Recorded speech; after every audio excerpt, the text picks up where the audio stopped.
जब international space station का construction पूरा होने लगा लेट 2000s में नासा को आइडिया आया कि वो आईएसएस बनाएंगे चांद के लिए। और कई सालों में नासा को काफ़ी ज़्यादा सपोर्ट मिला मल्टीपल प्रेसिडेंट से लूनर गेटवे के लिए, और उन्होंने बिलियंस ऑफ डॉलर्स लगा दिए उस प्रोजेक्ट के अंदर। मगर पिछले साल ही नासा ने अनाउंस किया कि जो लूनर गेटवे है वो किसी भी तरह की ज़रूरी चीज़ नहीं है चांद पे जाने के लिए। तो जान लेते हैं आखिर लूनर गेटवे क्यों नहीं बन पा रहा।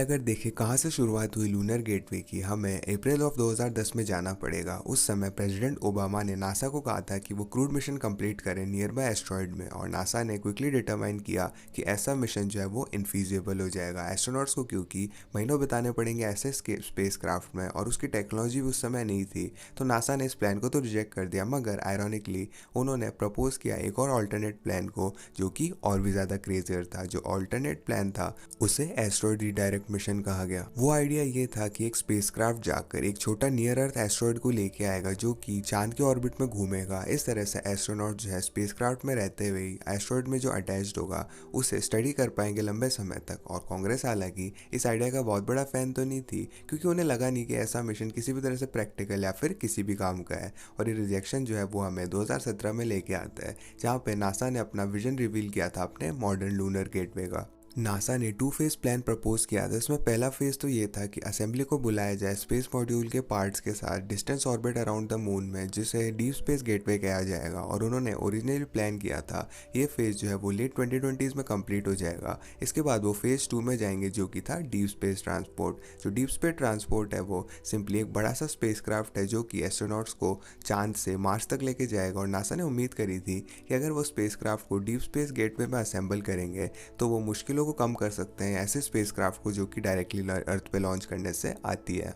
ये प्लान तो हालांकि आगे नहीं बढ़ पाया, मगर एक नई फॉर्म ले ली इसने, क्योंकि प्रेसिडेंट ट्रम्प ने नासा को कहा कि ना कि सिर्फ उन्हें एस्ट्रोनॉट्स भेजने चांद पे, मगर एक नया परमानेंट प्रेजेंस भी बनाना है स्पेस में। ये जो गाइडलाइंस थी नासा के लिए इतनी ज़्यादा स्ट्रिक्ट नहीं थी, तो नासा ने अपने 5 लूनर स्पेस स्टेशन आइडियाज़ को लेके मोस्ट एम्बिशियस वर्जन प्रपोज किया इस गेटवे का।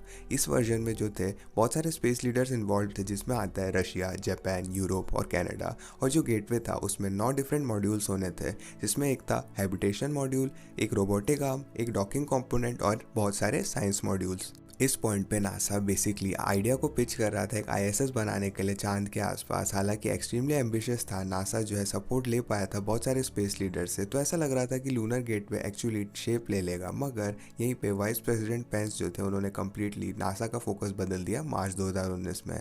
पेंस ने लूनर गेटवे को कैंसिल तो नहीं किया था, मगर उन्होंने ऐसा गोल रख दिया कि बेसिकली नासा का पूरा फोकस ले लिया उसने।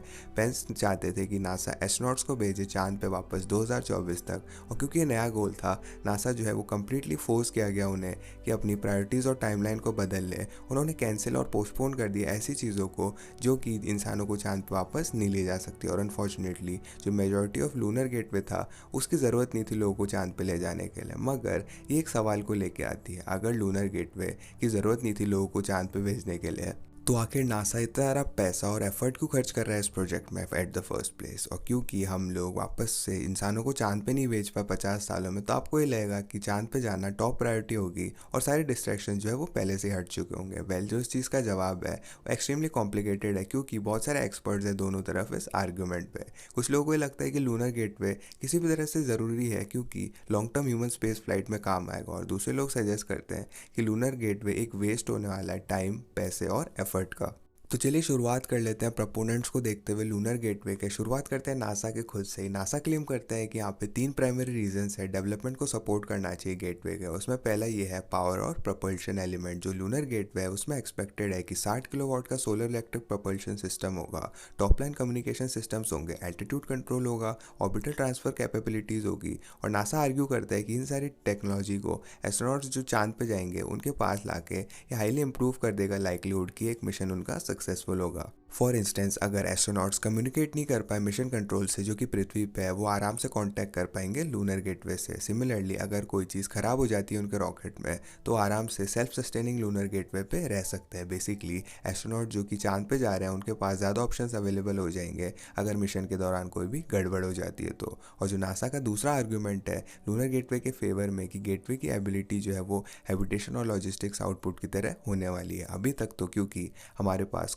हमने कुछ ही मैंड मिशन को कंप्लीट किया है चांद पे, और ज़्यादातर जो है वो छोटे ही थे। अपोलो 11 का एग्जांपल ले लेते हैं, उसमें सिर्फ 21 घंटे और 36 मिनट टच किया था लूनर सरफेस को। ये शॉर्ट मिशन ड्यूरेशंस तो समझाए जा सकते हैं क्योंकि कोई भी लॉन्ग टर्म लिविंग फैसिलिटी नहीं थी जो चांद पे थी उस समय, और एस्ट्रोनॉट जो है अपोलो मिशन में उनके पास लिमिटेड अमाउंट ऑफ फूड और रिसोर्सेज थे, तो वो 6 महीने नहीं बिता सकते थे चांद पे। जो लूनर गेटवे हाउएवर इस चीज़ को पॉसिबल बना पाएगा, और एस्ट्रोनॉट जो है लूनर गेटवे के अंदर कई महीनों तक रह पाएंगे और बहुत सारे ट्रिप्स कंप्लीट कर लेंगे चांद पे। इसी चीज़ के साथ ही हमारे पास नासा का तीसरा और सबसे ज़्यादा सपोर्टिंग लूनर गेटवे के लिए रीज़न है, जो कि है लॉजिस्टिकल कैपेबिलिटीज़।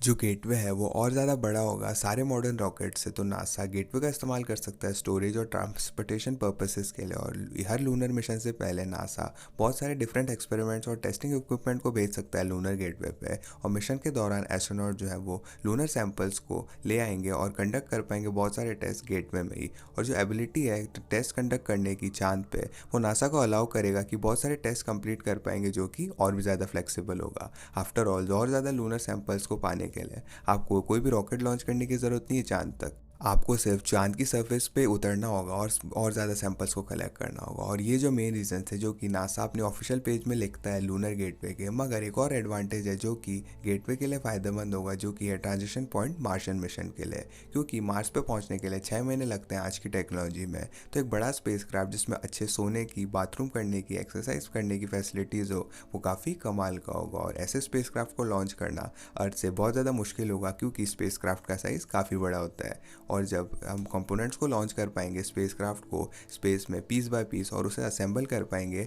स्पेस में डीप स्पेस ट्रांसपोर्ट प्लान की तरह, तो ये चीज़ सिर्फ लूनर गेटवे से पॉसिबल होगी। जो सबसे मुश्किल पार्ट होता है बड़े स्पेसक्राफ्ट को लॉन्च करने का, वो है स्पेस में पहुंचाना। एक बार स्पेसक्राफ्ट स्पेस में पहुंच जाए तो बहुत ज़्यादा आसान होता है उससे हिलाना डुलाना, क्योंकि ग्रेविटी कम होती है, एयर रेजिस्टेंस कम होती है और ड्रैग भी कम होता है। और इस प्लान को फॉलो करते हुए एस्ट्रोनॉट जो है वो रेगुलर क्रैम्ड रॉकेट में उड़ सकते हैं लूनर गेटवे तक, और लूनर गेटवे के बाद वो ट्रांजिशन कर सकते हैं बड़े स्पेसक्राफ्ट में अपनी जर्नी मार्स तक पूरी करने के लिए। ये हैविली रिड्यूस कर देगा प्रेशर जो कि मैसिव रॉकेट बनाने में आता है, जो कि अर्थ से मार्स तक उड़ के जाएगा। एक और चीज़ को मेंशन नहीं करना चाहिए, एस्ट्रोनॉट्स को काफ़ी ज़्यादा कंफर्टेबल रास्ता देगा ट्रैवल करने का। तो ये जो पॉइंट थे जो प्रोपोनेंट कहते हैं गेटवे के। अब चलिए दूसरी साइड पे भी नज़र डाल लेते हैं। कुछ नोटेबल क्रिटिक्स है इसमें, former NASA administrator Michael Griffin आते हैं और founder of Mars society Robert Zubrin आते हैं। ये क्रिटिक्स आर्ग्यू करते हैं कि लूनर गेटवे ना कि सिर्फ पैसों की बर्बादी है, मगर कंप्लीटली पॉइंटलेस भी है, क्योंकि ज़्यादातर स्पेस प्रोडक्ट्स की तरह जो लूनर गेटवे है वो एक्सपेक्टेड है कि बहुत सारा पैसा कॉस्ट करेगा, जो कि 40 बिलियन का एस्टिमेट दे रहे हैं वो। और ये चीज़ ये नहीं भूलनी चाहिए हमें कि स्पेस प्रोजेक्ट जो है वो अपने बजट से पार निकल जाते हैं बहुत ज़्यादा ही। तो ये सरप्राइजिंग नहीं होगा कि गेटवे जो है वो 60 या इवन $70 बिलियन से भी ज़्यादा कॉस्ट करेगा। एक और चीज़ कंसिडर करने वाली ये है कि गेटवे से चांद पे जाने के लिए 17% एक्स्ट्रा फ्यूल की कॉस्ट लगती है, और इसी चीज़ के साथ ही बहुत सारा पैसा तो लगेगा ही। गेटवे को बनाने में भी बहुत सारे साल लग जाएंगे, और 10 साल लगे थे क्योंकि आईएसएस को बनाने के लिए, और वो तो सिर्फ लो अर्थ ऑर्बिट में ही था। इमेजिन करो कितना ज़्यादा समय लगेगा ऐसे स्पेस स्टेशन को बनाने में जो कि लूनर ऑर्बिट में होगा। और सबसे ख़राब पार्ट ये है कि ये सारा पैसा और एफर्ट जो है वो नई कैपेबिलिटीज़ नहीं देंगे हम लोगों को। श्योर लूनर गेटवे होना कन्वीनियंट होगा एक्सपेरिमेंट्स कंडक्ट करने के लिए लूनर सैंपल के साथ, मगर ऐसा नहीं है कि वो सेम एक्सपेरिमेंट्स कंप्लीट नहीं किए जा सकते पृथ्वी पे या फिर आईएसएस पे। मगर एस्ट्रोनॉट की सेफ्टी का क्या, लूनर गेटवे बनाना सिग्निफिकेंटली इंप्रूव तो कर देगा सेफ्टी एस्ट्रोनॉट्स की जो कि चांद पे जा रहे हैं। वेल जो प्राइमरी आर्गूमेंट ये है इस पॉइंट के अगेंस्ट की जो है लूनर बेस भी बना सकते हैं हम लोग। क्यों हम सारा पैसा और एफर्ट लगाएं लूनर आईएसएस बनाने के लिए, जब हम सारा उसी पैसे को लूनर बेस बनाने में लगा सकते हैं। एक लूनर बेस जो है वो सारे फंक्शन दे देगा लूनर गेटवे की तरह, मगर काफ़ी अच्छे तरीके से। और आप आर्ग्यू कर सकते हो कि गेटवे कन्वीनियंट है, तो वेल बेस और भी ज़्यादा कन्वीनियंट है। आप वहाँ पे रह सकते हो, एक्सपेरिमेंट्स कंडक्ट कर सकते हो चांद पे ही रह के।